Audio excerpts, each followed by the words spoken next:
특강 시작하겠습니다. 2020년 첫 번째 특강인데, 이거 미리 받아가지고 공부 한번 해오셨나요? 이거 공부를 안 해오시고 지금 그냥 바로 들으시는 분들은 좀 빨리 진행되기 때문에 이해가 잘 안 될 수도 있어요. 동영상으로 녹화를 하긴 할 건데 지금 이거는 그냥 배포하지는 않을 거기 때문에 이제 나중에라도 혹시라도 이제 공개하게 되면 다시 한번 보실 때 이걸 미리 꼭 보고 보셔야 되는 거예요. 이제 먼저 확실히 하고 시작을 할 것은 오늘 강의가 경제 강의인가요? 영어 강의인가요? 영어 강의예요. 영어 강의.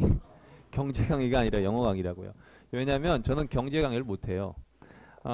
근데 오늘 이제 주제가 뭐냐면 영어 강의인데 우리가 영어로 글을 읽거나 이야기를 들을 때 보면은 영어 경제 기본 상식이 없어가지고 이야기가 참 어려운 경우가 많아요. 영어도 어려운데 경제까지 하려고 하니까 어려운 거죠. 그런데 이제 경험상 통역대학원 들어가고 뭐 일을 하고 졸업하고 가르치고 하다 보니까 경제 관련 기사들이 워낙 많이 나오는 거예요. 그리고 모르면 안 되는 것들이었어요. 뭐 수험생 입장에서나 다른 여러 상황에서. 그런데 보니까 저도 몰랐던 걸 물어보기도 하고 검색도 해보고 찾아보기도 하고 뭐 심지어는 경제학 언론책을 같이 스터디까지 해보게 돼서 대학원 다닐 때는 많은 경험을 통해서 지금 돌이켜 보니까 제일 도움이 되는 건 뭐였냐면 내가 경제 기사를 많이 보는 거였더라고요. 제일 좋은 건 한국 경제 기사하고 이건 영어권 국가의 경제 기사건 많이 보는 게 제일 좋습니다. 또 하나 중요한 것은 경제 기사를 볼 때 우리가 뭐가 오르면 뭐가 떨어지고 뭐가 뭐 많이 팔리면 뭐가 뭐 떨어지고 이런 것들이 있죠. 그 관계들을 상식선에서 이해하려고 노력하셔야 돼요. 그냥 단순히 뭐는 어떻다 이게 아니라 머릿속에서 조금만 논리적으로 생각하면 그게 맞아 떨어지거든요. 그런 것들이 있어요. 이제 그걸 알아가기 시작하면 상당히 도움이 많이 됩니다. 또 그렇게 해서 두 번째, 세 번째, 네 번째 기사를 보게 되다 보면은 어느 정도 이치에 대해서 좀 이해가 돼요. 그 다음부터 좀 쉬워져요. 그럼 모르는 게 나온다 하더라도 머릿속에 좀 계산만 해보면은 쉽게 해결이 됩니다. 그리고 종종 수업 시간에 하는 얘기가 있어요. 우리가 영문 기사를 볼 때 경제 상식이라고 하는 것은 미시경제가 아니라 거시경제예요. 미시경제는 경제학과 학도들이 하는 거고요. 대부분의 일반인들의 선에서는 미시경제를 다루지 않아요. 거시경제라 하면 전체적인 경제 흐름을 얘기하는 거거든요. 이게 일반인 선에서 고급 지식이에요. 거기서 끝나요. 그렇기 때문에 되게 우리가 경제 얘기냐면 무서울 것 같지만 나중에 알고 보면 별거 없어요. 별거 없진 않아요. 되게 이치가 비교적 간단해요. 이제 그럼 본격적으로 시작하기 전에 이제 제가 생각하기에 오늘 기사를 이해하는데 배경 지식으로 알고 있어야 될 걸 몇 가지만 정리하고 넘어갈게요. 첫 번째, 이거는 한영문학원 홈페이지 무료 특강란에도 있는데 경제 기사 특강이 하나 예전에 하는 게 있었어요. 제가 미리 보시라고 말씀드렸는데 안 보신 분들은 오늘 끝나고 나서라도 꼭 보세요. 거기에 기사에서 제가 설명한 것 중에 뭐가 있냐면 1번 첫 번째 통화정책하고 재정정책이라는 게 나와요. 요거 두 가지를 이해하셔야 돼요. 이거는 뭐 어디에나 통용이 되는 가장 중요한 상식이에요. 통화정책이라고 하는 게 뭔가요? 자, 경제가 침체하거나 경제가 과열됐을 때 누군가는 개입해가지고 경제를 냉각시키거나 다시 조금 더 살려야 된단 말이에요. 돌아가게. 그렇게 할 수 있는 방법들을 크게 두 가지로 나눠 설명할 수 있는데 그 두 가지가 통화정책하고 재정정책입니다. 영어로 통화정책은 뭐라고 해요?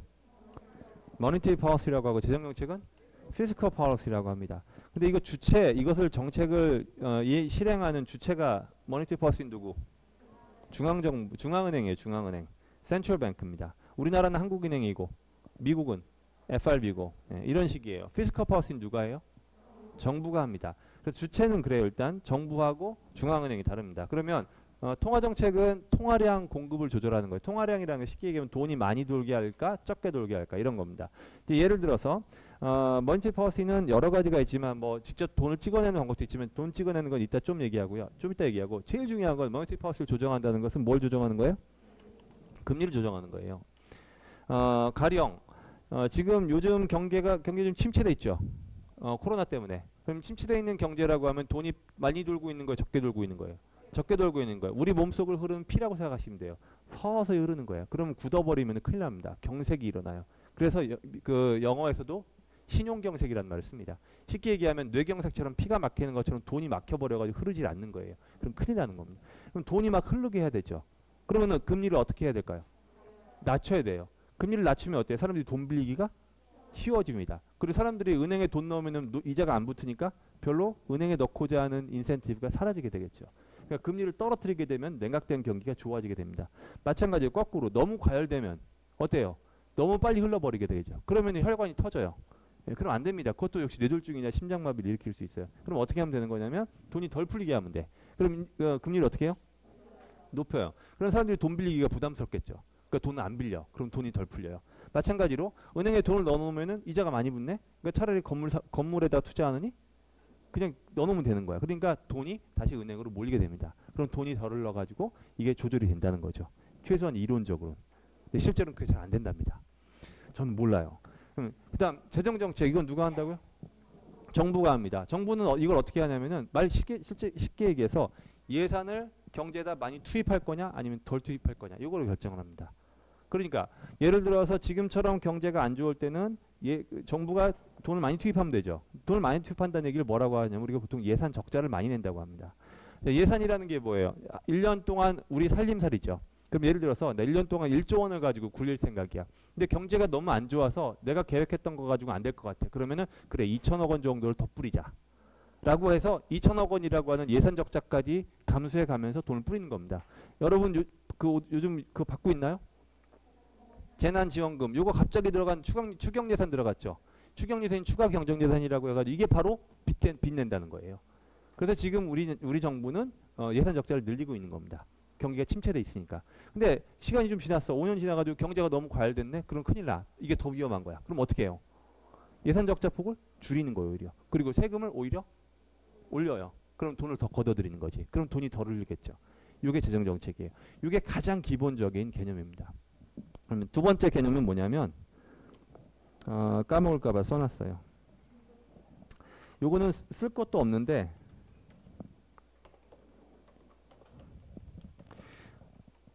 이렇게 나누는 게 되게 인위적인 거예요. 그냥 들어보시면 돼요. 무슨 채권 가격이다, 채권 금리다, 무슨 뭐 금리가 올라간다, 떨어진다, 무슨 국채 가격이 떨어진다 이런 복잡한 말들 많잖아요. 이런 모든 과정에서 공통적으로 하나만 대입하면 대부분 해결이 돼요. 그게 바로 뭐냐면 supply and demand예요.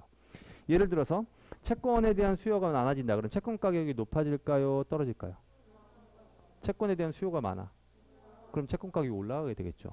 마찬가지예요. 그럼 채권 수요가 떨어지면 채권 가격이 떨어지는 거예요. 마찬가지예요. 그러면 또 환율로 얘기해 봅시다. 그럼 사람들이 다들 달러화를 원해. 그럼 달러화를 막 사고 싶어. 그럼 달러화 가치가 높아져요. 그럼 달러화 가치가 높아진다는 얘기는 상대적으로 다른 나라의 화폐 가치는 떨어진다는 얘기예요.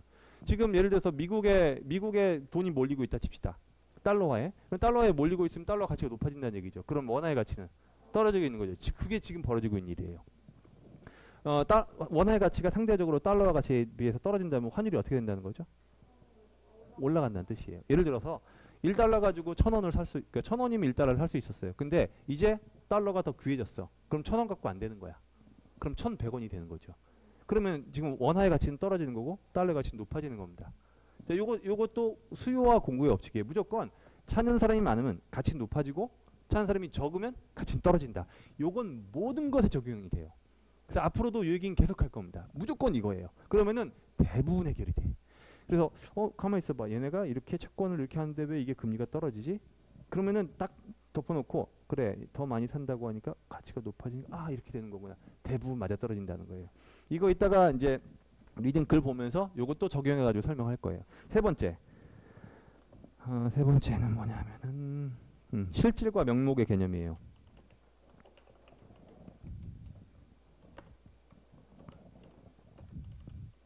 요 개념들도 사실 그냥 글을 읽다 보면은 그렇겠구나라고 이해가 되는 건데 내 입장에선 저는 이걸 몰랐기 때문에 되게 헷갈렸어요. 되게 힘들었던 기억이 나. 그래서 정리를 해보자면 리얼하고 나미널이에요. 우리말로는 뭐라고 해요? 리얼을? 실질이라고 하고 나미널을 명목이라고 해요. 근데 실질이냐 명목이냐라는 거 뭐가 결정하는 거예요?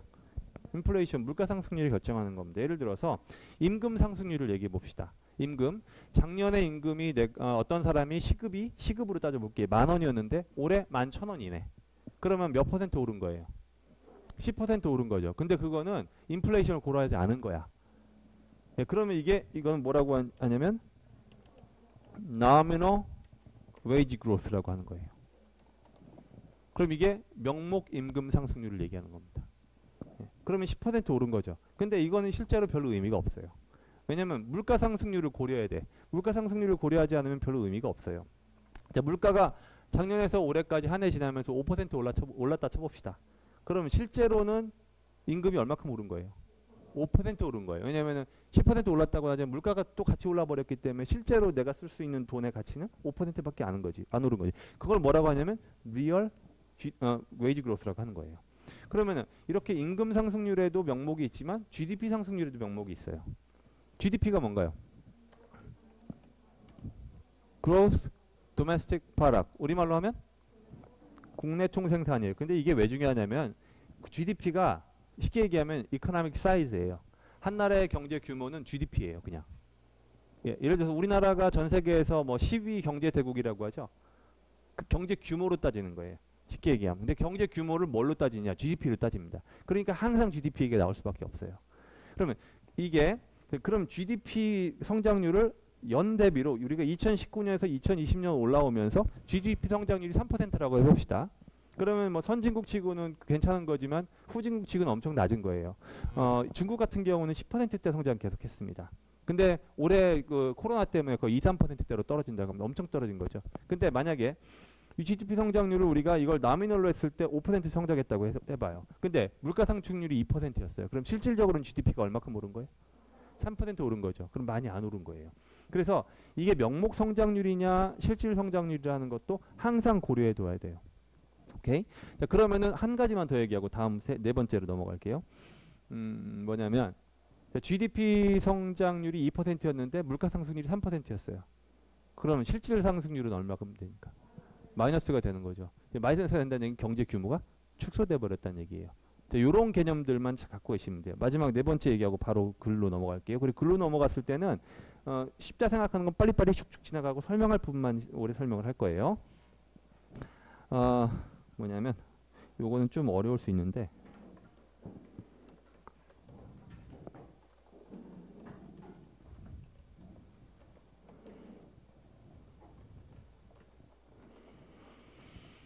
채권 가격하고 채권 금리의 관계인데요. 이거는 뭐 갑자기 그냥 갑툭튀 채권 얘기 나오면은 갑자기 패닉이 빠져요, 사람들이. 채권이 뭔지 어떻게 알아요? 그냥 돈 은행에 넣고 빼고 이런 거밖에 모르지. 저도 마찬가지예요. 별거 아니에요, 근데 생각해 보면. 채권이 뭔가요?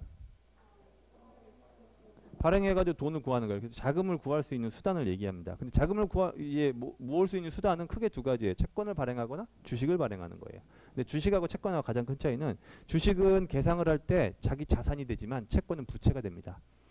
똑같이 돈을 모으는 방법이에요. 주식을 팔아가지고 돈을 가져오고 채권을 팔아 돈을 가져오죠. 근데 주식은 이게 자산이지만 채권은 부채예요. 그래서 우리가 부채가 생긴다는 건 항상 채권이라고 생각하시면 돼요. 오케이? 근데 이게 또 금리를 아는 게 중요해요. 채권 금리라는 게 뭐냐? 쉽게 얘기하면 채권 우리 보통 이제 사는 사람 입장에서는 수익률이라고 하고 파는 사람 입장에서는 회사나 국가 입장에서는 이거를 금리라고 해야 되죠. 내가 지불해야 되는 돈이지. 투자한 사람 입장에서는 따는 돈이지만. 근데 처음에 채권이라고 하는 게 회사가 발행할 수 있고 국가가 발행할 수 있습니다. 회사가 발행하면 회사채가 되는 거고 혹은 사채가 되는 거고 그리고 국가가 발행하면 국가채가 되는 겁니다. 우리나라에서 발행하고 미국에서도 발행합니다. 그런데 처음에 얘네는 발행할 때부터 금리를 정해놔요. 그리고 엄밀히 따지면 금리 자체의 액면 금리는 변하지 않아요. 그게 무슨 말인지 잘 이해하셔야 되는데 예를 들어서 대한민국에서 정부가 국채를 발행했는데 3%를 발행했어. 3% 10년 만기 발행했어요. 그러면 이걸 이제 산 사람은 10,000원짜리를 채권 한 주에다 10,000원짜리를 주고 샀어요. 그래서 3%를 주겠다고 했어, 정부에서. 그러면 연 3% 준다. 연 3% 주면 얼마 주는 건가요? 300원 주겠다고 하는 거죠. 뭐 이제 만기가 되면 다 계산해 주는 건데, 300원 준단 말이에요. 그런데 한국 요즘에 채권이 좋다고 하는 그 이제 안정자산이라는 그 소문이 갑자기 돌아가지고 너도 나도 한국 채권을 사게 됐어요. 그럼 나도 사겠다고 하게 죠. 그럼 채권에 대한 수요가 높겠죠. 채권 한번 팔으면 끝이 아니라 팔게 되면 갖고 있는 애들끼리 또 사고 팔아요. 채권 시장이 별도로 따로 있게 됩니다. 거기서 금리가 변동이 되는 거예요. 근데 처음에 제가 뭐라고 해서 몇 퍼센트 3%라고 했죠. 근데 10,000원이라고 했는 10,000원에 3% 300원이었는데 채권 시장에서 요즘에 야 한국 정부 책 갖고 있으면 나중에 좋다더라는 소문이 도니까 사람들이 너도 나도 그거 사겠다고 한 거야. 그러면은 채권 가격이 어떻게 되겠어요? 이게 변하지 않아요. 금리는 채권 가격이 어떻게 돼요? 올라가요. 그러면 어떻게 되냐면 이게 11,000원이 됐어. 그럼 얘가 10,000원짜리를 11,000원 주고 사는 거예요. 근데 3% 300원이라고 하는 건 변하지 않아요. 똑같이 300원이야. 오케이? 그러면 금리가 어떻게 되겠어요? 떨어지는 거지. 그러니까 금리가 떨어지는 게 아니라 채권 가격이 올라가니까 300원은 똑같이 정해져 있으니까 채권 금리는 떨어지게 되는 거예요. 그러니까 채권 금리가 떨어진다기보다는 채권 가격이 올라가서 상대적으로 금리가 떨어지는 것처럼 보이는 거지. 이해되셨나요? 그럼 거꾸로 생각하시면 돼요. 수요가 갑자기 떨어졌어. 그러면 10,000원 하던 채권 가격이 어떻게 되겠어요? 9,000원이 되겠죠. 그럼 채권 가격이 떨어지게 되면 채권 금리는 높아지게 됩니다. 그러니까 채권 금리가 높아진다는 뜻은 뭐냐면 그 채권이 신뢰도가 떨어지고 수요가 떨어진다는 얘기예요. 이해되셨죠? 요게 되게 중요해요. 근데 여기서 하나만 더 얘기를 할게요. 채권 금리가 올라가면요. 요게 이 시중금리 인상으로 이어집니다. 보통 항상 그렇진 않아요. 시중금리 인상으로 이어진다는 얘기는 금리가 요즘에 2, 3%대였어. 근데 채권금리가 국채금리가 요즘에 계속 올라가고 있네. 그럼 조금 있다가 시중금리가 올라갑니다. 그래서 이걸 보통 이제 전문용어로 뭐라고 하면 나도 전문가도 아니지 전문용어처럼 해서 죄송한데요. 혹시 제가 하는 말 중에 조금 틀리는 말이 있을 수도 있어요. 경제 전문가가 듣게 되면. 그런데 이렇게 이해하면 확실하게 얘기했는데 틀리진 않아요. 여러분 저만큼은 아시면 돼요. 이런 말들을 합니다. 채권금리는 이제 앞으로 경제 움직임을 선행 반영해 준다고 합니다. 그러니까 채권금리의 움직임을 보면 경제가 앞으로 어떻게 될지 대충 알 수가 있대요. 그래서 채권금리가 움직이는 걸 따라서 이 시중금리도 따라가요. 그러면 채권금리가 한 3%에서 4%로 올라가게 되면 조금 있으면 일반 시중금리도 올라가게 되는 겁니다. 자, 거기까지 이 네 가지 아이디어 됐어요. 이제부터 시작하면 됩니다. 본격적으로. 엄청 재밌죠? 재미없나 보네. 억지로 재미를 강요해서 죄송합니다. 네, 진짜 재밌게 해볼게요.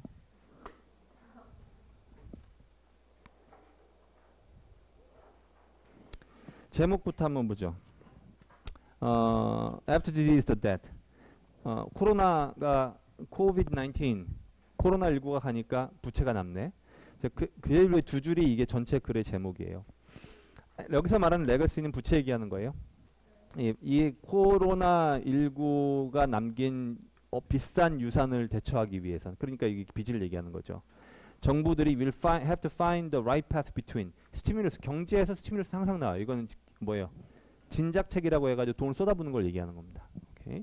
그럼 돈을 쏟아부는 진작책과 리스트레인트 하면은 제어한다고 한 거니까 이거는 긴축을 하는 거예요. 긴축. 요거 사이에서 아주 적절한 선을 유지해야 된다는 거예요. 이게 전체 글의 주제예요. 읽어보신 분들은 아시겠지만 그러니까 초반에는 돈을 막 써서 이걸 스티뮬러스를 하고 시간이 지나면은 너무 과열되기 전에 리스트레인트를 해가지고 적절히 조절해야 된다. 이게 이 글의 주제예요. National leaders like to talk about the struggle. 국가 지도자들은 코로나19에 대한 싸움을 종종 전쟁처럼 말하는 걸 좋아합니다. 주로는 이게 물론 a figure of speech가 하나의 표현이에요. a figure of speech. 비유적인 표현이라는 뜻이에요. 그냥 비유적 표현. 그러니까 그 literal expression이 아니라 비유적 표현이라고 하는 표현법이에요. 물론 이건 주로 비유적 표현법입니다. 하지만 한 가지 측면에서는 이 말이 맞습니다. 그게 뭐냐? 퍼블릭 보험, 공공부채. 공공대출이라는 건 정부가 돈 빌리는 거 얘기하는 거예요. 그러면 부국들에서 공공부채가 엄청나게 높은 수준으로 올라가게 되어 있어요. 올라가게 되어 있는 게 어디냐면 세트에 있고요. 어느 수준이냐? Last seen amid the rubble and smoke of 1945. 45. 러블 앤 스모크이라고 한 것은 2차 대전이 끝나가지고 폐허가 됐죠. 그 얘기하는 거죠. 1945년 2차 대전이 끝난 와중에 목격되었던 수준까지 올라갈 것 같다. 엄청 높았을 거 아닙니까? 부채들이. 이 경제가 fall into ruins, 루인이 폐허니까 폐허 속으로 빠져들게 됨에 따라서 세계 각국의 정부들은 수백만 개의 수표를 가게하고 기업들에게 써주고 있습니다. 지금 우리가에게 일어나고 있는 일을 이렇게 설명한 거예요. 수표 써주고 있다고 했죠. 요건 figure of speech예요. 받은 분들 계시죠? 예, 누구야? 이 임 팀장한테 물어보니까 하기 쉽다 그러던데. 근데 나는 그런 거 되게 싫어해요. 뭐 다운받고 막 이런 거 되게 싫어해요. 막 오류 나면 막 화나고 막 그런데 쉽다고 하더라고요.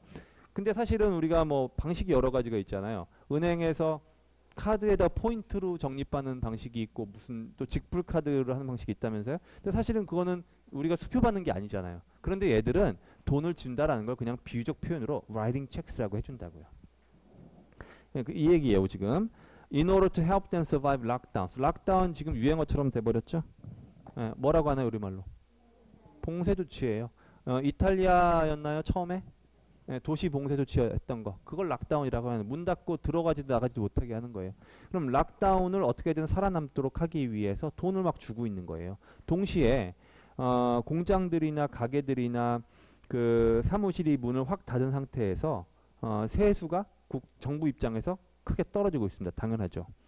코로나19 워즈는 그 병원의 병동 얘기하는 거죠. 그럼 이게 MTS니까 다 비워지고 나서 오랫동안, 다시 말하면 코로나19 사태가 지나고 나서도 세계 각국의 정부들은 living with the consequences, 그 결과를 어쩔 수 없이 받아들이고 살아야 할 것입니다. 그 결과가 뭐예요? 빚인 거죠. 첫 단락에서 하려는 말은 뭐냐? 코로나 사태로 그 질병은 끝날지 모르지만 엄청나게 많은 부채라는 문제는 정부가 안고 살아야 한 것이다. 이게 도입 부분이에요. As astonishing deterioration of in the public finance, 국가 재정 상태 얘기하는 거죠. public finance는 그럼 국가 재정 상태에 있어서의 아주 놀라울 정도의 악화가 is unfolding, 점차 펼쳐지고 있습니다. 미국의 정부는 올해 GDP의 15% 정도의 이 적자를 기록할 것으로 보입니다. deficit. deficit은 부채와 관련된 얘기가 아니라 예산과 관련된 얘기예요. 아까도 얘기했었죠. 예산이 원래 1조 달러였는데 1조 1,500억 달러를 써야 돼. 그러면 1,500억 달러가 deficit인 거죠. 오케이? 그리고 요 정도 수치면은 that will go up if more stimulus is needed. 좀 더 많은 진작책이 필요하다면 이 수치가 더 올라가게 될 겁니다. 전 세계 부국들에 걸쳐서 IMF에 따르면 gross government debt, gross가 뭔가요? 총 다 합친 거라 뜻이죠. 그러면 총 정부 부채는 합치면 바이니까 6조 달러 어치 오를 거예요. 그래서 66조 달러가 될 거래요. 그럼 전에는 얼마였어요? 60조 달러였던 거예요. At the end of this year, 올해 말에. 그럼 얼마에서 얼마로? GDP의 105%에서 122%로. 지금 보면요. 다 GDP하고 비교를 해요. 아까 GDP가 뭐라고 했나요? 경제 규모라고 했죠. 그러니까 우리가 그냥 수치만 보게 되면은 비교가 안 돼요. 수치만 보면은 누가 제일 많아요? 중국이 제일 많아요. 항상.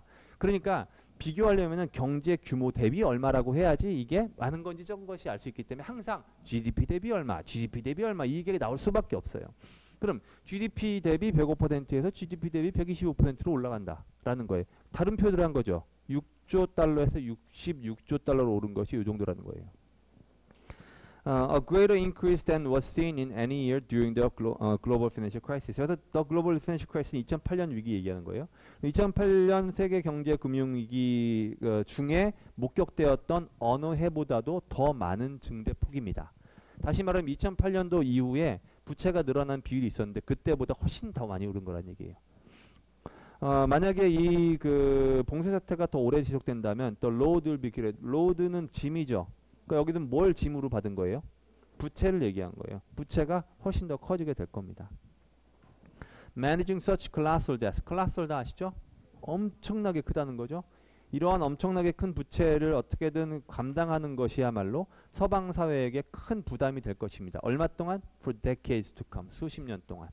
자, 여기다 이 단락에서 하는 말이 뭐예요? 아까 첫 단락에서는 뭐라고 했죠?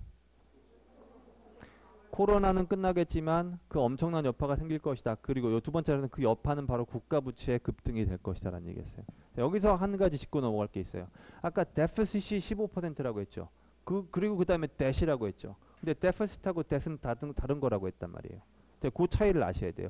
데피시트는 예산의 적자고요. debt은 적자를 메우기 위해 정부가 빌리는 돈이에요. 그 차이를 관계를 아셔야 돼요. 아까 제가 1조 달러에서 1조 달러가 예산이었는데 1조 1,500억 달러가 필요하면 데피시트는 얼마 됐어요? 1,500억 달러죠. 그럼 그 돈을 어디서 날 거야? 빌려야 돼요. 그럼 빌리기 위해서 정부가 어떻게 해요? 채권을 발행합니다. 그럼 채권을 발행해가지고 채권을 팔아요. 그럼 그걸 충당하죠. 그리고 그 돈을 쏟아붓는 거예요. 요걸 뭐라고 하냐면 QE, Quantitative Easing이라고 하는 겁니다. 많이 들어보셨죠? 양적 완화라고.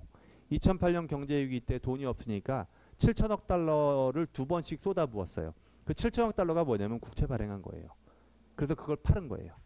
예산이 부족하니까 그만큼을 발행해서 쏟아붓고 좀 있다가 또 한 차례 쏟아붓고. 그래서 미국은 2008년 경제위기 때 단기적으로 1조 4천억 달러를 쏟아부었어요. 우리를 생각하면 상상할 수 없을 정도로 많은 금액입니다. 자, 세 번째 단락 넘어갑니다. Few subjects in economics.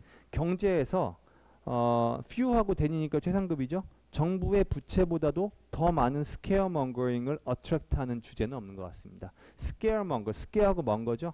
그럼 scare를 막 퍼뜨리는 거예요. 막 사람들 사이에서 야 큰일 났어 막 이런 이 얘기들이 퍼지는 거 이거예요. warmongering은 야 전쟁 난대 큰일 났어 이게 warmongering이고.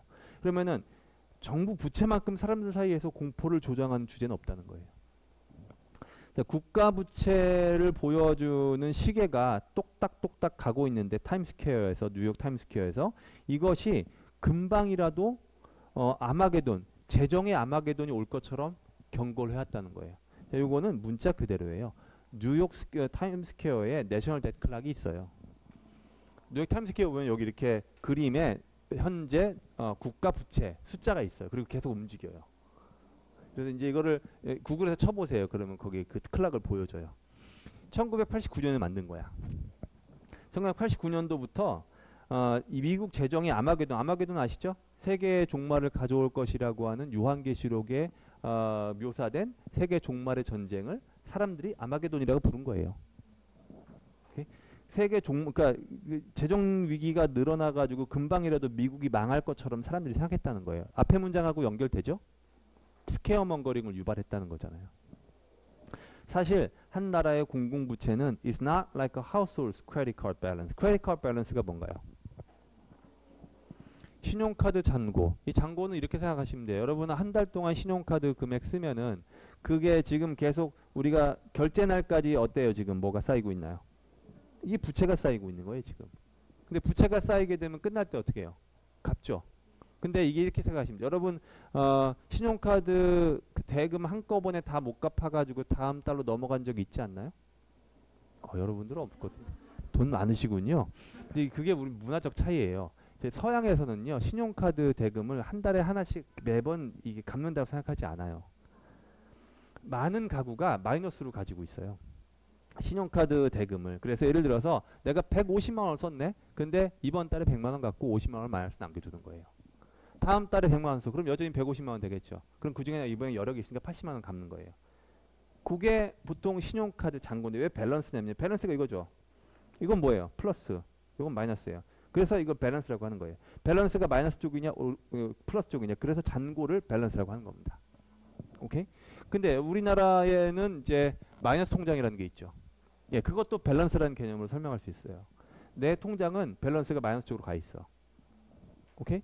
그러니까 이건 그냥 잔고라고 하면 돼요. 신용카드 잔고. 이거하고 다르다는 겁니다. 아까 좀 전에 설명해드린 그런 신용카드 부채라고 다르대요. 왜냐? 국가 부채가 자기 시민들에 의해 오운돼 있을 때, 쉽게 얘기하면 부채를 누가 갖고 있냐면 시민들이 갖고 있다. 시민들이 부채를 갖고 있다는 말은 국가 부채는 어떻게 된다고 했지 아까? 국가가 돈을 어떻게 부채를 내요? 채권 발행한다고 했잖아요. 그럼 owned by citizens니까 시민이 그 채권을 샀다는 거예요. 그렇게 되면 a country in effect는 뭐예요? 사실상 한 나라는 돈을 누구에게 빚지고 있는 거냐면 스스로에게 빚지고 있는 거예요. 요 점이 이해되셔야 돼요. 그 돈을 누구한테 갚아야 돼 이제? 시민에게 갚죠. 그럼 시민이 돈을 어디서 써? 우리는 안 쓰죠. 그럼 다시 우리 GDP로 생기잖아. 그죠? 그러니까 이거는 사실은 스스로에게 빚진 거야. 큰 문제가 안 된다는 거예요. 문제는 어떨 때 되냐면은 우리나라 국채를 미국이 샀네. 그럼 그 돈이 어떻게 나중에 빠져나가야 돼. 그게 진짜 부채라는 거야. 그래서 만약에 그 채권이 대부분 우리나라에서 충당이 된 것이라고 하면 큰 문제가 안 된다는 거예요. 이 얘기도 자주 나옵니다. 이걸 이해하셔야 돼요. 어디냐. 그리고 어디지? That may be high. 지금 부채가 높을 수는 있습니다. 하지만 중요한 것은 the cost of servicing이십니다. 서비스를 동사로 쓴 거예요. 서비스 동사로 들어보셨나요? 그렇죠. 네. 서비스는 동사로 쓰고 명사로도 쓰는데 debt service 이렇게 쓰기도 하고 service the debt 이렇게 쓰기도 해요. debt, 부채를 서비스한다는 얘기는 이자 낸다는 얘기예요. 이자 낸다. 그래서 명사로 그냥 debt servicing이라고 해요. 이렇게도 씁니다. 그럼 뭐예요? 그냥 이자가 비싸서 못 갚겠어 이런 말이에요. 그러면 여기서는 정말 중요한 것은 부채 자체가 아니라 그 부채에 이자를 갚는 겁니다. And as long as interest rates are low, 금리가 낮은 이상 이거는 쌉니다. 이해되시죠? 예, 금리에 따라 하는 거 아니에요. 이자 갚는 게. 그리고 아까 제가 얘기했죠. 채권 금리는 뭐에 따라 간다고? 아니 채권 금리가 높아지면 시중 금리도 높아지고 채권 금리가 낮아지면 시중 금리 낮아진다고 했죠. 그 얘기 하라는 거예요. 채권 금리 낮으면 시중 금리 낮아져요. 그럼 이거는 얼마 안 되는 겁니다. 2019년도에 미국은 GDP의 1.8%, 그러니까 얼마큼을 썼는지 설명하려고 또 GDP 대비했죠. GDP의 1.8% 정도를 debt interest, 부채에 대한 이자로 갚았습니다. 근데 less than it did 20 years ago. 이거는 20년 전보다 적습니다. 지금 하려는 얘기가 뭔 것 같나요? 금리가 얼마 안 된다. 그러니까 사실은 부담이 크게 안 된다. 그 얘기 하는 거예요. 2019년도에 일본의 총 공공부채가 이미 GDP 240%였습니다. 엄청난 거죠. 전 세계에서 가장 높은 수준이에요. 2.4배인 거야. 그런데 there were few signs. 이런 조짐이 없었대요. That it could not be sustained. 유지될 수 없다라는 조짐이 없었대. 다시 말하면 얘네들의 부채는 다 누가 소유하고 있는 거예요? 얘네가 소유하고 있는 거예요. 대외 부채가 없다는 말입니다. In countries that print their own money, 자기네 돈을 프린트할 수 있는 나라에서는 이렇게 얘기하면은 뒤집어 얘기하면 뭐예요? 자기네 돈을 프린트할 수 없는 나라도 있다는 거예요. 대표적으로 유럽연합이죠. 유럽연합에서 예를 들어서 이탈리아 자기 돈 유로화를 자기네가 찍나요?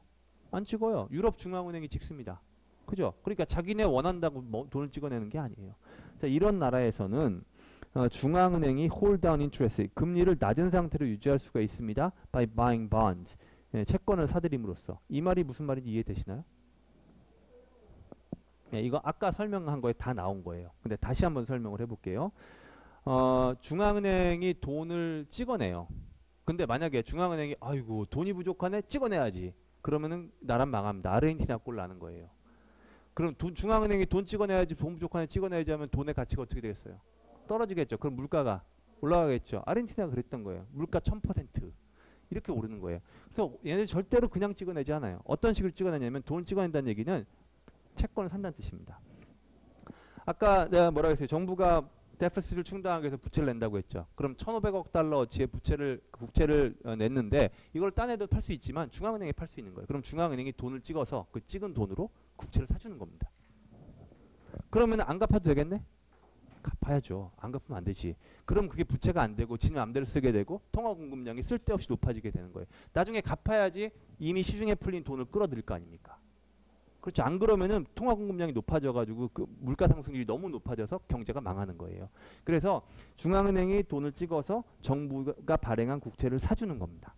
근데 중앙은행은 정부가 발행한 국채뿐만 아니라 일반 사채도 살 수 있어요. 채권을 사들인다는 얘기예요. 그냥 여기서는 국채만 아니라. 채권을 사들이게 되면 채권 수요가 어떻게 돼요? 올라가죠. 채권 수요가 올라가게 되면은 채권 값이 어떻게 됩니까? 채권 값이 올라가게 돼 있죠. 그럼 채권 금리는 어떻게 돼요? 떨어지죠. 채권 금리가 떨어지면 모두 떨어져. 시중 금리도 떨어진다고 했죠. 그래서 어떻게 된다 보세요. Central banks can hold down interest rates by buying bonds. 이해되시나요? 거기에 세 단계나 들어가 있는 거야. 그런데 글을 많이 읽다 보면 그 세 단계를 안 해도 이게 이해가 돼요. 근데 지금은 설명을 해야 이해되잖아요. 그러니까 경험이라는 거예요. 이런 글들을 많이 읽어보셔야 되는 거예요. As they have는 뭐예요? 최근 몇 주 동안 그랬던 것처럼. 실제로 그래왔다는 거예요. 반즈를 샀다는 얘기지. On an unprecedented scale 하면은 전례 없는 스케일로 엄청나게 많이 정부 국채를 사들인 거야 지금. 국채뿐만 아니라 회사채까지. The Federal Reserve has bought more treasuries in 5 weeks than were issued in the year to March. In the year to March는 뭐죠? 올 들어 3월까지. 그럼 올 들어 3월까지 발행된 것보다 더 많은 트레저리스를 샀대요. 트레저리스가 뭐죠? 미국 재무부 발행 국채예요. 미국 재무부를 트레저리스라고 하고요. 그 재무부에서 발행한 국채를 트레저리스라고 또 합니다. 그러면 미국 국채를 올 들어 3월까지 발행한 것보다 더 많이 샀대요. 이제 언넷은 뭐냐면은 이제 이렇게 판 것도 있고, 이제 여기서는 언넷이 없어도 돼요. 넷 프로핏이 뭐예요? 순수익이죠. 순수익은 내가 벌어들인 돈에서 비용 빼는 거죠. 그런 거예요. 그러니까 얘네가 이제 페더럴 리저브가 산 것도 있고 판 것도 있을 거 아니에요. 무적정 사지만 않았을 거 아니에요. 그런데 생각해 보니까 나중에 따져 보니까 산 것만 따져봤을 때 발행한 양보다 더 많았다는 얘기예요. 그냥. 예, 언넷이 여기 없어 상관없어요. Just now, 지금 현재로선 there's no risk of inflation. 지금 인플레이션의 위험은 없습니다. 왜 이 얘기를 갑자기 했을까요? 자, 지금 돈을 찍어내 가지고 정부에게 지금 돈을 건네줬죠. 그럼 돈이 얼로 풀리겠어 이제? 시중에 풀리겠죠. 그럼 돈이 풀리게 되면 어떻게 되겠어? 돈의 가치가 떨어지고 물가상승률이 올라가겠죠. 그러면 갑자기 여기서 물가상승률이 올라오면 큰일 나거든. 근데 지금 딱 보니까 너무 경기가 침체돼가지고 물가상승률의 위험은 없다. 그 얘기인 거예요. particularly since 특히나 왜 그러냐? Oil prices have collapsed.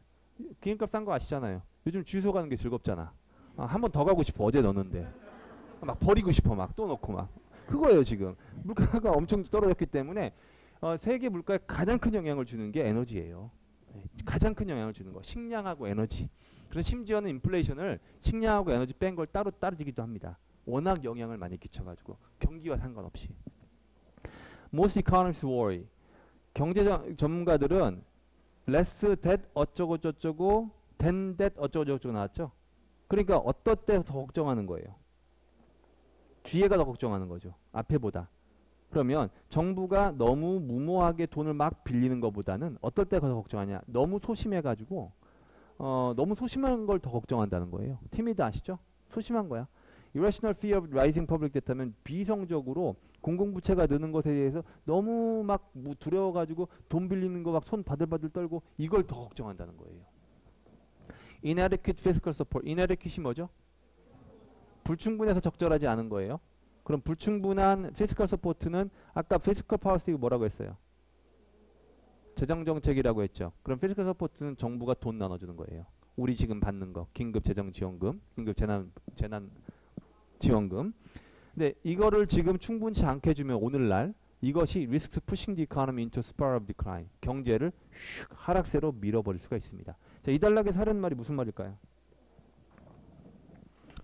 바로 앞 단락에서는 걱정된다고 했죠. 끝나고 나면 부채가 엄청 늘 거라고. 근데 여기서는 뭐예요? 근데 오히려 부채를 안 내려고 하는 게 걱정이지 부채를 내는 건 큰 문제가 안 돼. 이런 얘기예요. 그럼 이제 얘기 끝난 것 같지? 근데 벌써 한 페이지 반이나 남았네 아직도? 그게 무슨 뜻이에요? 다시 반전이 있을 거란 뜻이에요.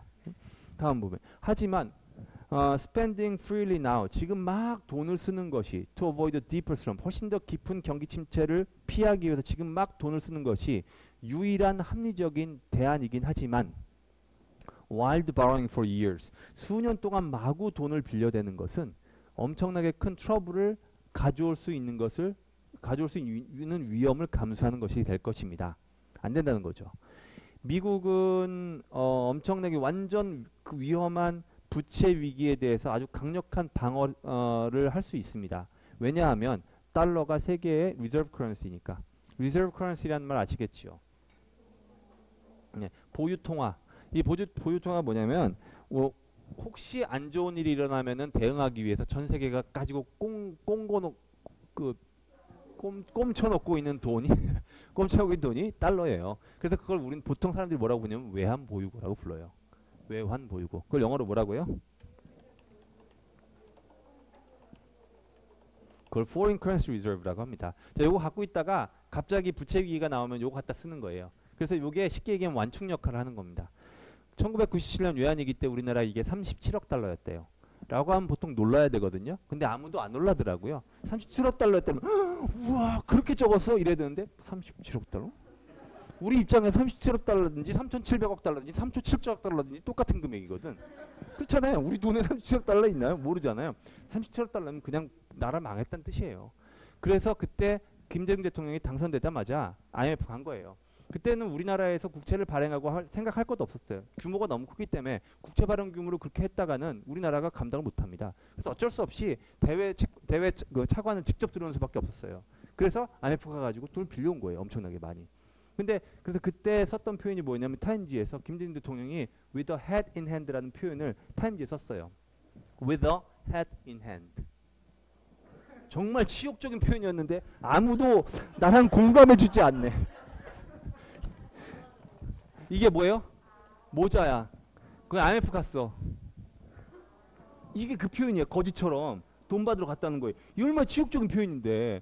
그래서 나는 그때 울었어요. 그 표현을 보고. 사람질 보다가 너무 슬픈 거야. 우리 대통령께서 아직 취임한 것도 아니고 당선인 자격으로 그걸 간 거야. 다리까지 저시는 분이. 그래서 얼마나 마음 아팠는지 몰라. 지금 와서 이렇게 웃으면서 얘기하지만 정말 수치스러운 일이었어요. 근데 그 뒤따라서 이제 사실은 우리 국민이 더 고생을 했지만 사실은 금모으기 운동도 하고 그때 이제 그래서 foreign currency reserve라는 게 중요한 거예요. 그래서 우리나라는요 97년 외환위기 이후로 엄청나게 쟁여두고 있어요. 우리 지금 막 엄청나게 많대요. 뭐 내가 정확히 수치는 모르지만 뭐 어지간해서는 그 끄덕도 없답니다. 워낙 외환보유고를 그때 워낙 돼가지고. 그래서 지금 리저브 커런시라는 거니까 뭐예요? 쉽게 얘기하면 전 세계에서 가장 믿는 통화라는 거예요. 그러니까 달러화를 팔아치우는 일은 없을 거라는 거지. And foreigners want to own its bonds. 그러니까 미국 국채를 소유하고 싶어요. 미국 국채는 뭘로 표시되어 있어요? 그러니까 그 채권을 발행할 때는 자기네 통화로 발행할 수 있고 달러화로 발행할 수가 있어요. 예, 근데 당연히 미국이니까 달러로 발행하는 거예요. 달러화로 표시된 본드처럼 안전한 게 어디 있겠어? 예? 그 다음에 오케이 거기. 하지만 다른 그 부자 나라들은 do not have the luxury. 그런 사치를 부릴 수가 없습니다. 미국이나 그렇지. 그 다음에 이탈리 타워링 데 타워링은 형용사로 엄청 높다는 얘기예요. 이렇게 탑처럼 쌓여 있다. 엄청나게 많은 부채하고 멤버십 오브 유로존이라고 했으니까 유로존의 회원국이라는 거야.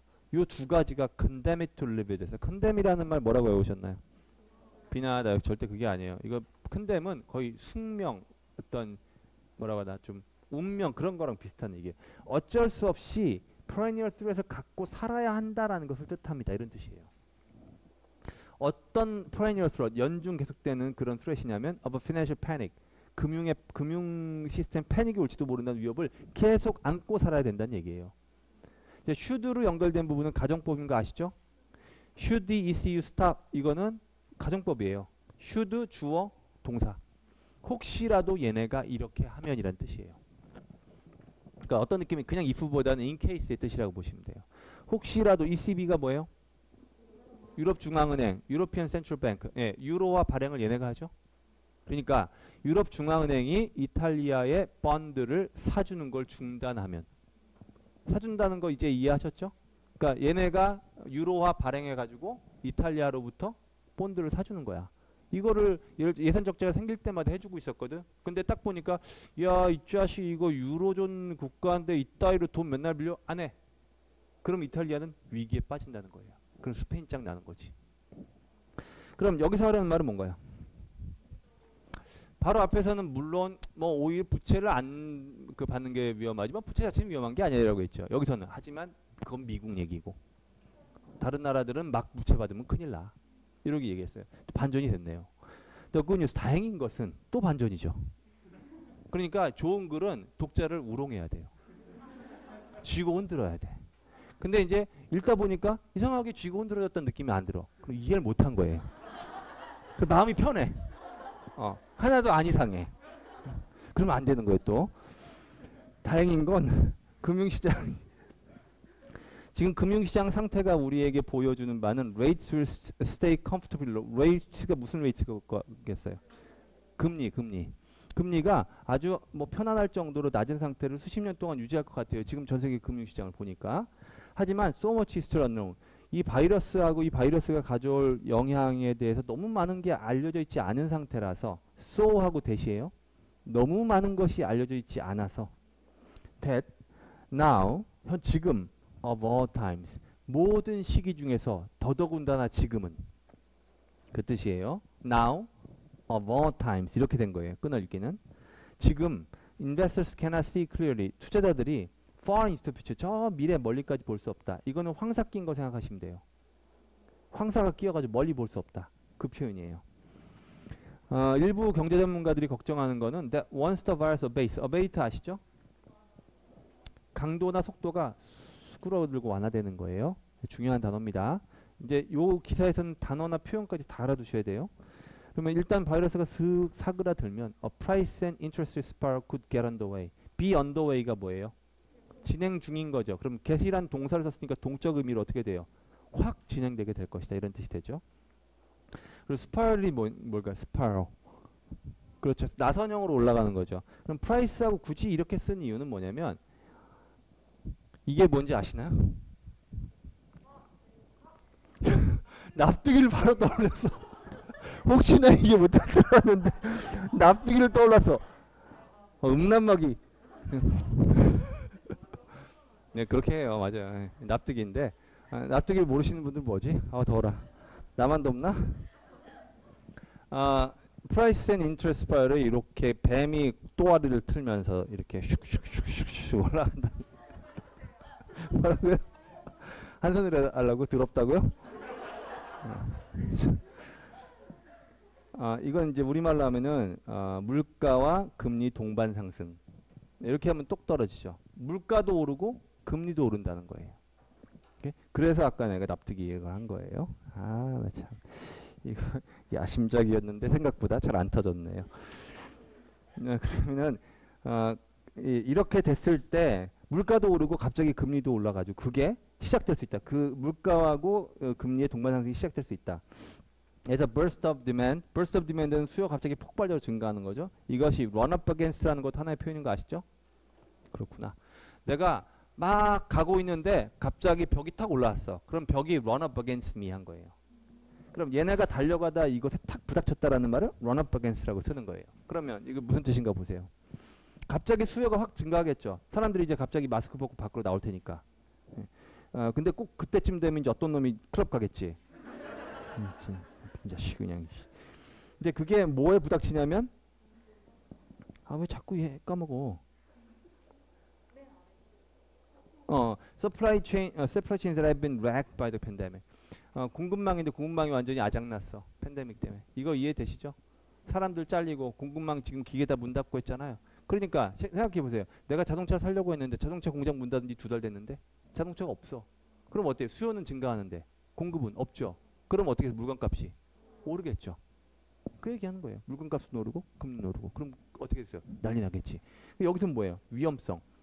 하지만 우리가 이제 아직까지는 위험성이 있는데 그게 뭐냐? 코로나 종식 이후 물가도 급등하고 금리도 급등하면 이게 모든 게 끝난다. 이런 얘기예요. 그럼 물가가 오르면 당연히 어떻게 했어요? 부채도. 부채를 갚는 서비스 비용도 올라가겠죠. 그럼 모든 게 수포로 돌아가는 거예요.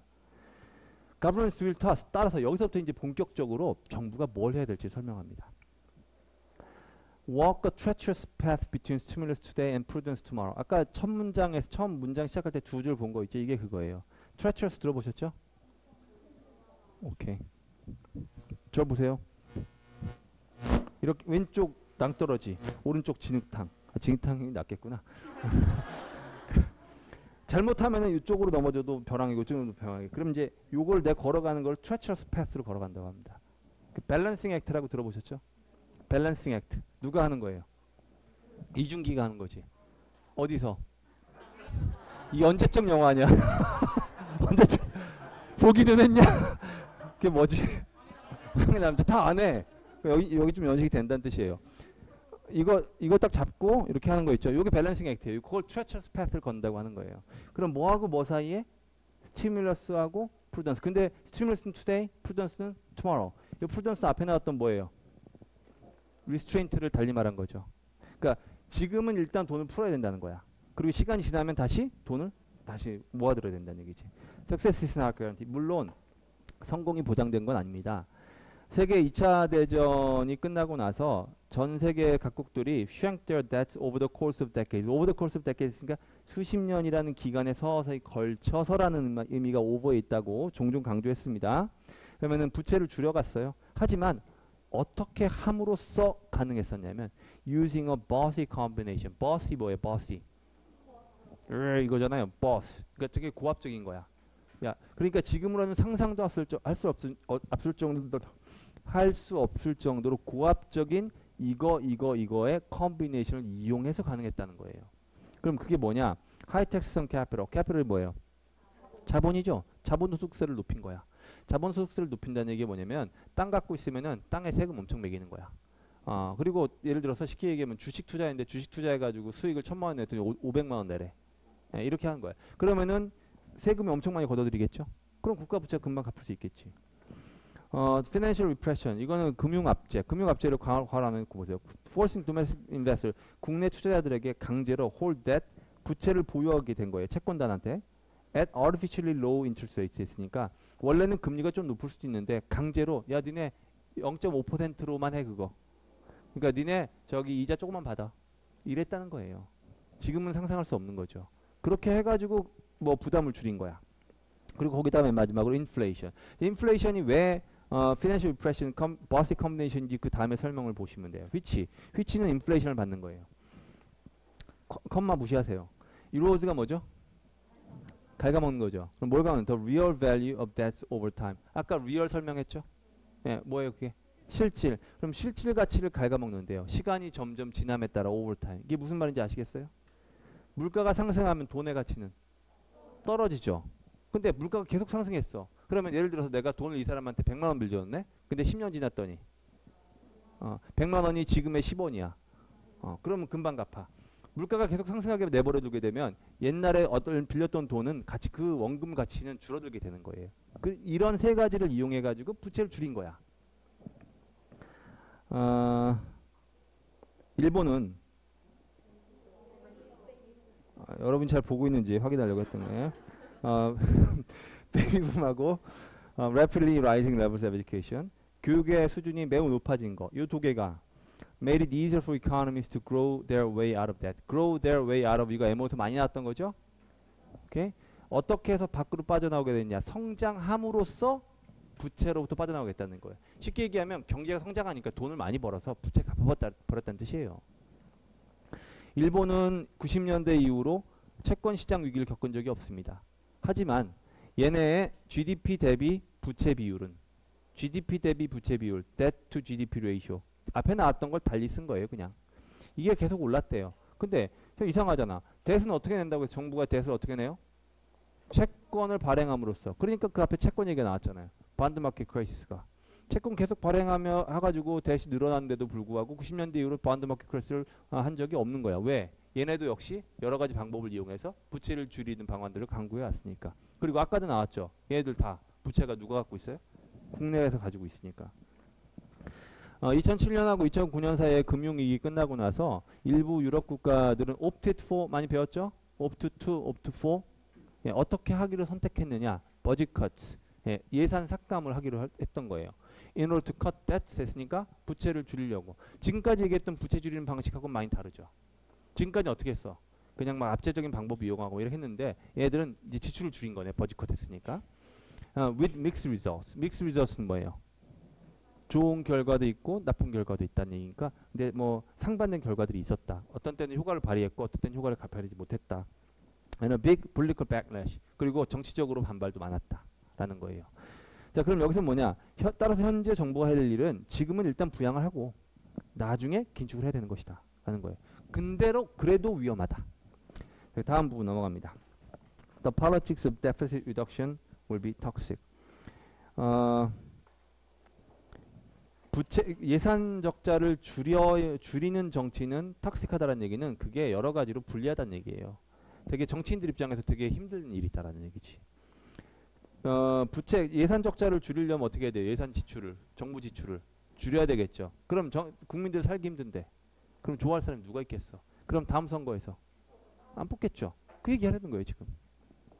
The pandemic will increase calls for lavish spending. 엄청나게 많은 지출에 대한 요구 목소리를 더 증대시킬 것입니다. Not belt tightening. belt tightening 앞에 나왔던 뭐뭐뭐 restraint하고 prudence 이런 거 얘기하는 거죠. 특히나 의료 서비스에선 그럴 겁니다.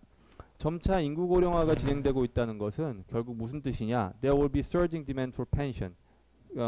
펜션 연금에 대한 수요가 증가하고 보건 지출이 늘어날 거란 뜻입니다. 2030년대하고 40년대에 걸쳐서. 지금 나네? 나 때문이네. 네. It'll get more expensive to maintain public services. 공공 서비스를 유지하는 게 더 비싸지게 될 겁니다. Let alone improve, 개선은커녕. trim이니까 뭐예요? 깎는 거니까 줄이는 거죠. 그러면은 연금 수혜자들에게 돌아가는 혜택을 줄이는 정치인들은 will punish, 벌을 받을 거예요. 누구에 의해? By legions of 아시죠? 엄청나게 많은 무리를 legions of라고 씁니다. 모르시면 안 돼요. 그러면은 고령 유권자들에 의해서 내가 가만두지 않겠다는 얘기죠. there'll be, 웃지만 여러분들도 40년대 되면은 다 똑같아요. There will be less spare cash to fight future. 미래 위기에 대응할 만한 스페어 캐시가 없게 될 겁니다. 이제 미래 위기란 클라이밋 체인지하고 하나도 팬데믹이 되겠죠. 여기서는 뭐예요? 근데 지금 게다가 지금 일단 예산 적자를 줄이려고만 하면 그것도 쉽지는 않은 일이 될 것이다. 그러니까 점점 어디로 가고 있는 거냐면 그러니까 지금 일단 돈 써라 라는 얘기를 하는 거예요. Faced with this daunting reality, 이러한 참 어려운 현실을 맞이한 선진국 정부들은 will make a big mistake. 얘네들이 결국 이거에 무릎 꿇게 되면 큰 실수를 하게 될 것입니다. 무릎 꿇는다? succumb to 아시죠?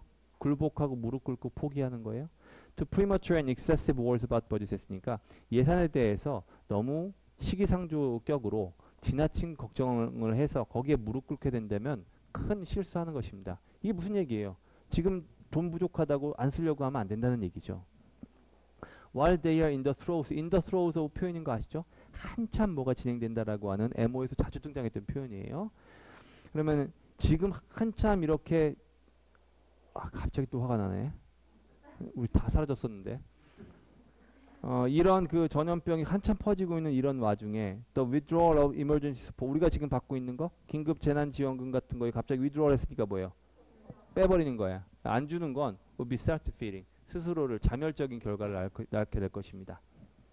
자, 여기서는 뭐예요? 앞에는 탁식하다고 했죠. 그게 두려워서 지금 돈 안 쓰면 큰일 난다 라는 얘기예요. Modestly higher inflation would help. Modestly는 폭이 적은 거죠.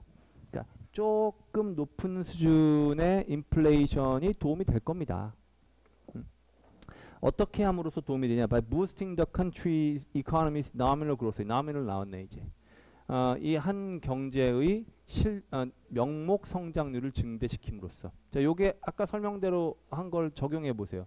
인플레이션이 좀 생기게 되면 어때요? 물가 상승률이 생기니까. 물가 상승률이 생기니까 예를 들어서 이제 GDP가 작년에 1조 달러였어요. 근데 올해 1조 1000억 달러야.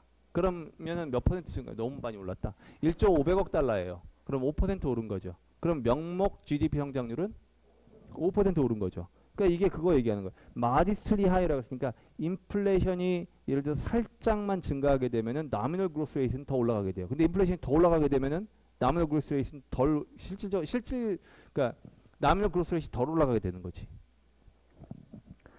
힘들어. 물가 상승이 높아진다는 얘기는 화폐 가치가 떨어진다는 얘기죠. 그죠? 그리고 그러니까 살짝 인플레이션이 높아지게 되면 오히려 명목 성장률이 높아짐으로써 겉으로 보기에 이미 좀 좋아 보이게 된다는 뜻이에요. 실제로는 아닐지 모르지만 실질 성장률은 더 낮을 거 아니에요. 그런데 이제 인플레이션이 좀 높아지게 되면 상대적으로 nominal growth rate이 높은 것처럼 보인다는 거지. When this exceeds interest rate, this가 뭘까요? nominal growth rate. 이게 interest rate를 넘으면 그럼 이게 실질 성장률이 플러스가 된다는 뜻이지. 오케이? nominal growth rate이 3%고 인플레이션이 3%면 실질 성장률은 몇이에요? 0이죠. 근데 만약에 nominal growth rate이 인플레이션을 넘는다는 얘기. nominal growth rate이 4%고 interest rate이 3%야. 그럼 real growth rate는 1%죠. 그럼 경제가 성장한 거죠. 경제가 성장한 거면 부채 감대에 도움이 돼요, 안 돼요? 되죠. 그 얘기하는 거예요. 그러면은 결과적으로 그렇게 되면 existing debt shrink.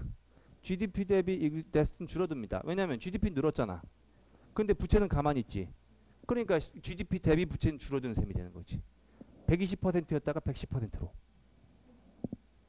이해가 안 되셨나요? 이해된 건가요? 오케이.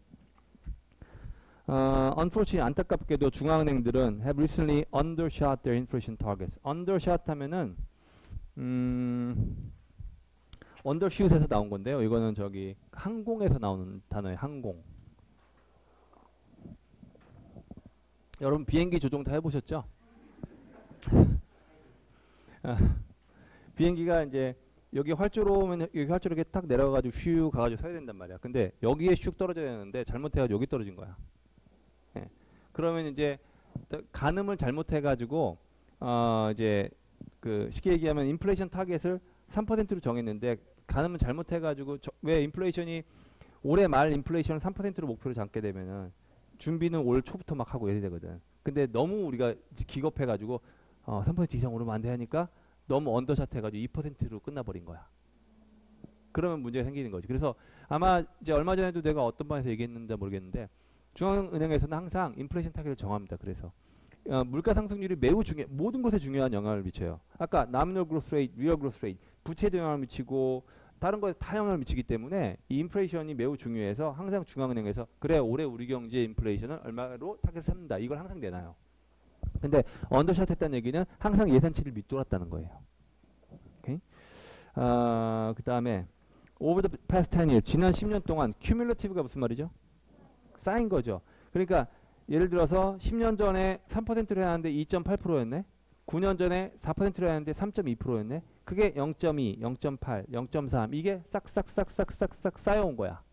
그래서 그 부족분이 얼마큼이었느냐? 유로존에서 5에서 6%였다는 거예요. 그러니까 지금부터 타겟을 조금씩 조금씩 높게 삼아도 그간 못한 게 있으니까 벌충하고도 남음이 있다. 이런 뜻인 거지. 그러니까 지금 좀 높게 잡아도 된다는 거예요. 중앙은행들은 should pledge to make up the shortfall. make up the shortfall 아시겠죠? 그 부족분을 메워야 된다는 얘기예요. 다시 말하면 지금 생각했던 것보다 인플레이션 타겟을 좀 높게 잡아야 된다는 얘기예요. with catch-up inflation. 그래서 catch-up inflation이라고 하게 되면 이것도 용어로 쓰인 건 아닌 것 같고요. 저도 처음 보는 말인데 전에 못했던 만큼 따라잡는 인플레이션을 해야 된다. 다시 말하면 예상치보다 좀 높게 인플레이션 타겟을 설정해야 된다. 이렇게 이해하시면 돼요. in the future. This would ease debt burdens. 이러면은 debt burden을 좀 ease합니다. without breaking past promises. 이제 누구 입장에서 debt burden을 ease해요? 정부 입장에서. 그러니까 금리가 그러니까 물가 상승률이 높아지게 되니까 어떻게 되겠어요? 돈의 가치가 떨어지는 거고, 그러면 아까 나왔던 것처럼 돈을 사실상 덜 갚게 되는 거지. 예? Without breaking past promises to hew to inflation target. hew to 아시죠? hew, hew.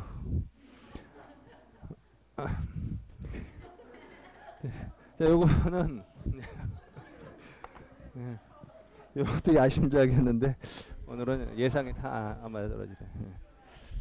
이제 목수가 예를 들어서 이제 워낙 설명하지 마세요. 그런 거는 기분 나빠요.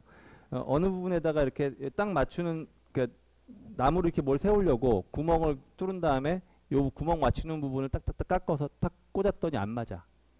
그러면 이제 그 꽂았던 부분에 요만큼이 남으니까 탁탁탁탁 깎았어. 깎은 다음에 여기 탁 맞춰. 요거를 휴트라고 해요. 그러면 야 그래 저기 인플레이션 타겟 착착 해가지고 때 딱 맞출게. 딱 매치시킬게 우리의 그 예상대로. 그러니까 항상 인플레이션 타겟을 맞추겠다라고 하는 과거 약속이 있었는데 그 약속을 깨지 않고도 뎁버든을 줄인다는 얘기예요. 그게 무슨 얘기냐면 전에는 3% 정도라 하려고 했는데 3.5%라고 했단 말이야. 그러면 왜 3.5%로 했냐? 너 3% 한다면서 옛날에 그 우리가 메이크업 한 거 못한 게 있어도 그걸 채우는 거야. 그러니까 봐, 나 약속 어긴 거 아니다. 이렇게 된 거죠. 그러면서 동시에 물가 상승률은 조금 더 높일 수 있음으로써 뎁버든을 줄일 수 있다라는 얘기예요. 그럼 여기서는 이제 본격적인 방법이에요.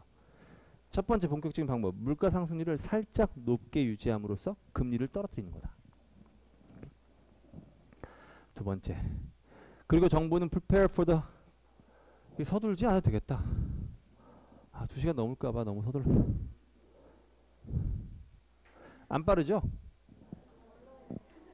빨라요? 나중에, 뭐라고요? 너무 빨라서 깜짝 놀랐다고? 표정은 절대 그런 게 아닌데. 세계 각국의 정부는 prepare for the green business of balancing budgets. 밸런싱 버짓을 그러면은 빨리 설명하고 넘어갈까요? 천천히 설명하고 넘어갈까요? 그렇군요.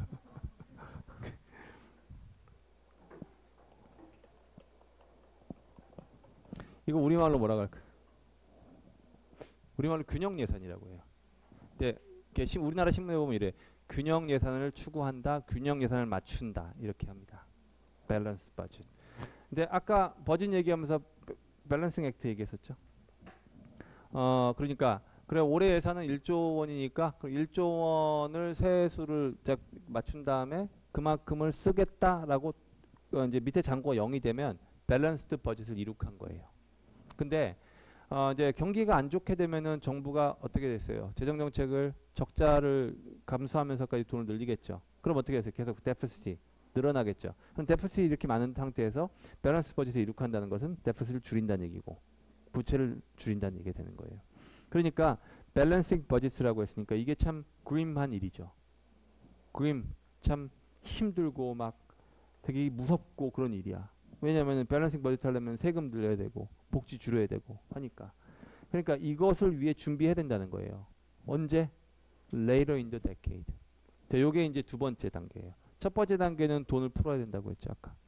근데 이제 요번 2020 한 7, 8년, 28, 9년 이 정도 되면은 좀 그때부터는 좀 이렇게 딱 밸런싱 버짓 긴축 요걸 좀 해야 된다는 거예요. Done right. 예, 이건 가정법이죠. 이것이 잘만 이루어지면. this는 뭐예요? 내용상 밸런싱 버짓이죠. 오케이? 이렇게 균형 예산을 맞추는 것이 잘만 되면 이것은 조금 더 공평하고 조금 더 효율적이 될 것입니다. 뭐보다? Keeping rates low and letting inflation rip. 그러니까 금리를 낮은 상태로 계속 유지하고 인플레이션을 마구 높아지도록 내버려 두는 것보다 훨씬 더 공평하고도 훨씬 더 효율적인 겁니다. 이게 무슨 말이냐? which you transfer라는 which는 이거예요. keeping rates low and letting inflation rip. rip은 아시죠? 빠른 속도로 마구 돌진해 뛰어가는 거예요. rip이. 그러니까 letting inflation rip 하는 거는 막 늘도록 내버려 두는 걸 얘기하는 거예요. 그거보다 낫대요. 왜 그러냐? 그렇게 하게 되면 which는 바로 앞에 keeping rates low and inflation, letting inflation rip이라고 했죠. 그렇게 하게 되면 transfer wealth in regressive and arbitrary ways. regressive 아시죠? 이거는 퇴보나 퇴행을 얘기하는 거예요. 퇴보나 퇴행은 프로그레시브의 반대말이죠. 그러니까 이건 안 좋다는 얘기죠. 이건 뭐 구시대적으로, 퇴행적으로, 안 좋게 이런 말이에요. 그런 식으로 부를 이동시킨다는 말이에요. 안 좋은 쪽으로 부를 이동시킨다는 말이 무슨 말일까요? 부자들에게 돈을 가게 하고 뭐 이런 걸 얘기하는 거죠. 그래서 보세요 지금 아주 막 제멋대로의 방식으로 원래 열심히 일하는 사람에게 부가 가야 되는데 이렇게 하게 되면 아비추어리하게 열심히 일하는 사람에게 안 간다는 거예요. 예를 들어서 by reducing the debts of recklessly leveraged companies. leveraged company 아시죠? 요거는 많이 설명했던 건데 MO에서도. 오케이, 그럼 넘어가겠습니다. 여러분들 지쳤나 보네요. 처음하고 많이 달라요. 레버가 뭔가요? 지렛대죠. 지렛대로 들면 편하죠. 예, 그래 그거예요. 지렛대 역할을 해주는 부채예요. 레버는. 그래서 leveraged company라고 하게 되면 부채가 많은 회사들을 얘기해요. 부채의 힘을 많이 받아야 운영이 되는 회사들. highly leveraged companies예요.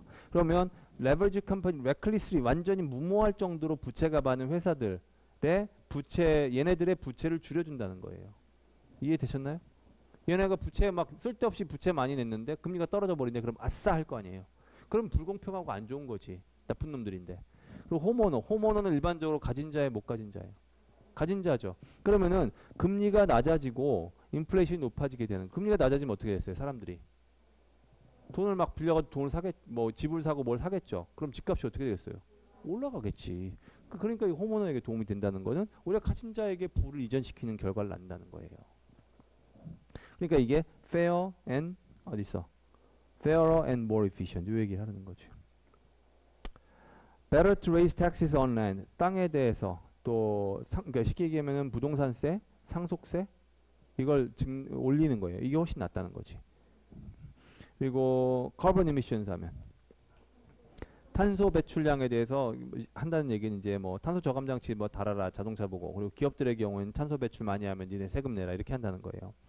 And in America, 그리고 미국에서는 consumption, 소비에다가도 소비세를 더 많이 물르는 게 훨씬 낫다는 거예요. And at least 최소한 try to trim spending on the elderly. 최소한 그 고령층에 대한 스pen딩은 줄여야 한다는 거예요. 밑에 National Debt Service는 이거는 밑에 소주 제목이에요. 그러면 이제 여기서는 뭐예요? 두 번째. 이제 시간이 지나서 좀 나중이 되면 그때부터는 조금 긴축 등으로 과세를 늘리고 소비를 줄임으로써 긴축으로 돌아서야 한다라는 거예요. 아까 처음에 나왔던 얘기를 지금 두 달락에 걸쳐서 하고 있는 겁니다. Perhaps interest rates will stay low. Perhaps는 몇 프로? 50%. 네. Perhaps는 50% 정도예요. 그러니까 그럴 수도 있습니다라는 뜻인 거예요. 네. Probably는 10중 8구예요. Probably는. Likely는 한 7, 8? 그러면 아니 뭐 하다 보면은 금리가 그냥 뭐 계속 낮은 상태를 유지하고 성장도 다시 오르고 인플레이션도 그냥 조금만 오를 수도 있습니다. 이게 제일 좋은 거죠. 그럴 수도 있습니다. easing the debt burden, the burden of debt. 그래서 부채의 부담을 줄여주는 거죠. 하지만 more likely is 했으니까. 하지만 그러면 좋겠지만 더 가능성이 높은 것은 이렇게 될 겁니다. Living at high debts. 많은 부채를 갖고 사는 것이 will be a nerve-wracking and grueling slog. nerve-wracking 들어보셨죠? 그렇구나. nerve-wracking은 톰과 제리. 제리 인사 요즘에 보셨나요? 제리 인사 이거. 이게 짤이 유명한 짤인데 제리가 이제 피아노 치는 걸 이제 그 스포트라이트를 뺏어가지고 인사하는 장면인데 제리 인사 그 짤이 있어요. 보세요. 인터넷 다 안 하시나 보네. 왜 제리 인사를 왜 톰과 제리에서 톰이 제리 골리려고 하다가 잘못해가지고 불독을 건드리죠. 그럼 불독이 얘를 막 잡으러 와. 근데 아무리 봐도 숨을 데가 없어. 그럼 제리가 톰이 어떻게 해요? 막 이러지. 왔다 갔다 왔다 갔다 어떻게 할지 몰라가지고 그거 한다. 이거 짤 만들지 마세요. 어떻게 할 줄 모르는 거예요. 이도 저도 못하는 그런 상황을 얘기합니다. 이 사자성어로 뭐라고 할까요? 사면초가 아니에요. 앉아있지도 좋아요. 네. 퀴즈 맞힌 것 같아. 되게 좋아해. 좌불안석. 이도 참 힘든 막 안절부절 못하는 그러한 슬락이 되는 거예요. 슬락. 힘든 일. 힘든 일. 열심히 노력하지만 잘 안 풀려. 이런 거예요. nerve-wracking and grueling. grueling도 아주 힘들다는 얘기죠. 정말 힘든 일이 될 거라는 거. 하이데스를 가지고 사는 것. 근데 그렇게 하이데스를 가지고 힘들게 고군분투해가며 해결하려고 살게 되는 것. 그게 더 가능한 일이라는 거예요. 이해되셨나요? 해결은 될 수 있지만 어떻게든 막 힘들게 해결하는 그게 아마 우리 앞에 놓여 있는 더 가능한 시나리오다. 이런 말인 겁니다. making budgets add up. 이거 add up 이해되시죠? 메이킹 버짓 애드업이라고 하는 건 아까 밸런스 버짓 얘기하는 거예요. 애드업이라는 건 어떨 때 쓰냐면 argument도 애드업 한다고 써요. His argument adds up. 라고 하면 이 사람의 주장이 딱딱딱딱 말이 된다는 거예요. 맞아 떨어진다는 얘기예요. 그러니까 아구가 잘 맞는다. 그 뜻이라고 애드업이라는 말이. 찾아보시면 사전에 나와 있어요. 그러니까 making budget 애드업이라고 하면 1조 원이라고 하는 예산을 책정했으면 딱 1조 원 쓰는 거. 그게 making budget 애드업이에요. balancing budget. 그렇게 하는 것이 looks as if 마치 뭐인 것처럼 보이냐. It will be a defining challenge. 그렇게 하는 것이 정말 post-COVID world. 이런 표현 앞으로 자주 나올 것 같죠? 나와야 할 텐데. 그러면 코비드가 끝난 세계를 거의 규정짓는 도전 과제처럼 될 것입니다. 이해되셨나요? 밸런스를 버짓을 밸런스하는 것이야말로 포스트 코비드 월드를 정의 내리는 도전 과제와 같은 것이 될 것이다. 라는 거예요. 원은 뭘 받은 건가요? 챌린지를 받은 거죠. 즉 어떤 챌린지냐? That today's politicians have not yet even started to confront. 오늘날 현재의 정치인들은 아직 마주하지도 못한 엄청나게 큰 포스트 코비드 월드의 가장 큰 난제가 될 것이다. 쉽게 얘기하면 이게 쉬울 것 같다, 어려울 것 같다. 어려울 것 같다는 얘기예요. 그러니까 지금 이 글에서 하고 싶은 얘기는 앞으로 단기적으로는 당장 이 코비드 19 끝나게 되면 엄청난 부채 때문에 국가들이 시달릴 텐데 주변 상황에 요동하지 말고 일단은 돈을 푸는 쪽으로 갔다가 나중에 적절한 시기에 컨스트레인트로 돌아서야 한다. 물론 그래도 절대 쉽지 않을 것이다. 각오하라. 이런 말이 될 겁니다. 네, 이걸로 경제 특강 마치는데요. 다시 한번 얘기하지만 수업 끝나고 나서 다시 한번 복습을 철저하게 하시고 아까 처음에 네 가지 말씀드린 거 있죠? 그걸 정확히 이해하면 사실 대부분의 경제 계산 이해돼요. 그리고 오늘은 머니터리 파워스하고 피지컬 파워스에 대한 얘기가 많지 않은데 아까 말씀드린 것처럼 무료 특강란에서 그것도 한번 꼭 보시고 오늘 특강 영상을 만약에 공개하게 되면 방식은 그냥 무료 그냥 무작정 딱 공개하는 게 아니라 뭐 별도로 드리든지 해서라도 어떻게든 다시 한번 볼 수 있도록 하도록 하겠습니다. 이걸로 마치겠습니다. 수고하셨습니다.